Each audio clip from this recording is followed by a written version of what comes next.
अभिमान ये बड़े बड़े त्यागियों में रह जाता है। एक मैं एक बात सुनाया करता हूँ, सच्ची घटना हुई है। ये उड़िया स्वामी की कही हुई बात। एक महात्मा थे, वृद्ध, वो सन्यासी थे, सच्चे विरक्त थे, वो वन में रहते। तो एक दूसरे राजा ने सन्यास लिया, सब कुछ छोड़ छाड़ करके वो सन्यास धारण कर वो भी वन में चले गए।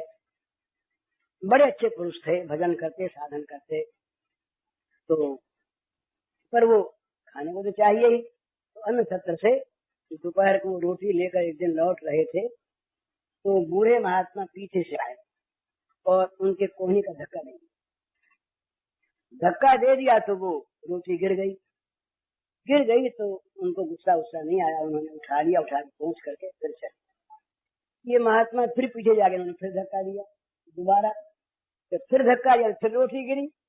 तो अब की वो खड़े होकर उन्होंने प्रणाम किया, बोले महाराज बड़ी कृपा आपकी है, आप रक्षा करते हैं, ये कहकर चले। तीसरी बार फिर धक्का दिया, अब कीचड़ था वहां पर, उसमें गिर गई।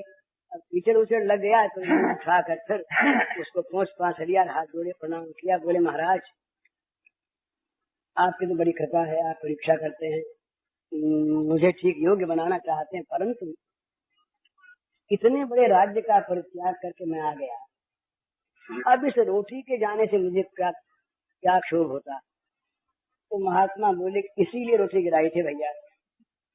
क्यों?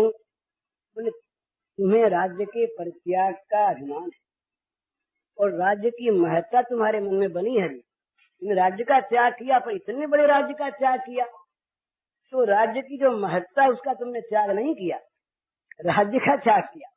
राज्य की महत्ता बनी है और त्याग का अभिमान बना है, तो ये त्याग तो भैया त्याग नहीं हुआ। इस त्याग का भी त्याग कर दो तब तुम्हारा त्याग माना जाए। तो ये अभिमान जो है ये बहुत दूर तक चलता है, और अभिमान में एक स्वाभाविक दोष है, उसका रूप यही है, अभिमान दूसरे का अपमान करता है। किसी क्षेत्र में अभिमान हो, अभिमान दूसरे का अपमान करता है, अभिमान दूसरे में हीनता की अनुभूति कराता है। धन का अभिमान, जाति का अभिमान, वर्ण का अभिमान। अभिमान जहाँ सात्विकता की ओर ले जाए वो अच्छा है, परंतु प्रायः अच्छी से अच्छी वस्तु का अभिमान भी दूसरे में हीनता का दर्शन कराता है। तो ये नारद जी का सूत्र है, अभिमान द्वेषत्वात्। भगवान अभिमान से द्वेष करते हैं। भगवान में राग द्वेष नहीं, पर भगवान अभिमान से द्वेष करते हैं। और दैन्य प्रियत्वाच्च, दैन्य से भगवान का प्रियत्व है, अर्थात जिसमें अभिमान का सर्वथा अभाव हो गया है। किसी भी बाहरी वस्तु को लेकर जिसके मन में कोई गौरव नहीं है, ये किसी वस्तु के संपर्क से अभिमान होता है। भला जाति का अभिमान हो गया, वर्ण का हो गया, आश्रम का हो गया, धन का हो गया, राज्य का, पद का, नेतृत्व का, विद्या का, साधन का भी, भक्ति का भी अभिमान होता है।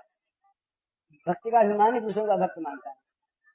वो कहता मैं तो भक्त हूँ और सारे ये मेरे समकक्ष नहीं, ये सब अभक्त है। जहाँ दूसरों में हीनता का अनुभव हुआ, वहीं एक सूक्ष्म घृणा पैदा होती, उनके प्रति तिरस्कार बुद्धि पैदा होती, और वो तिरस्कार बुद्धि जब प्रकट में आती है तो प्रत्यक्ष वो कलह का रूप बन जाती है। तो अभिमान ये जब तक रहता है तब तक ये साधना के मार्ग में अग्रसर नहीं हुआ जाता। लेकिन अभिमान छूटता नहीं सहज में।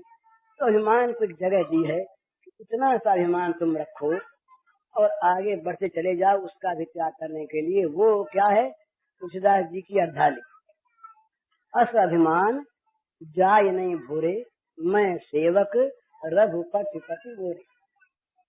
ये अभिमान मेरे मन में सदा बना रहे कि मैं सेवक हूँ और रघुपति मेरे पति है। अब वो सेवक की बड़ी परिभाषा कर दी तुलसीदास जी ने, इतने बड़े महात्मा रहे। सो अनन्य जाते असि मति न चरई हनुमंत, मैं सेवक सचराचर रूप स्वामी भगवान। तो अभिमान पैदा हो जाए कि मैं राम जी का सेवक और ये सब सेवक नहीं, तो इसके बदले में बड़ी मार्मिक बात, बड़ा सुंदर उपदेश और बिल्कुल दार्शनिक सिद्धांत, सचराचर रूप स्वामी भगवान। चराचर जगत के जितने प्राणी हैं ये सब के सब मेरे स्वामी के रूप हैं और मैं इनका एकमात्र सेवक हूँ। सब प्राणी